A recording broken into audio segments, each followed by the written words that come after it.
Hello everyone, and thanks for joining me today. In this video, I'll show you how to easily change the region and language settings for the news feed in the Microsoft Edge mobile app. This helps you get news tailored specifically to your preferences, no matter where you are. First, open the Microsoft Edge mobile app on your smartphone. Next, look at the bottom right corner of the screen. This is the menu icon. Tap on it. Then, from the menu that appears, select Settings. After that, scroll through the Settings menu until you find the option labeled New Tab Page. Tap on it to proceed. After that, choose Region and Language to see the available options. Finally, pick the region and language you prefer from the list. The app will update the newsfeed automatically based on your selection.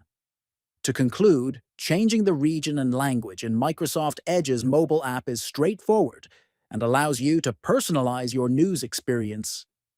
Thank you for watching, and don't forget to subscribe for more useful tech tips.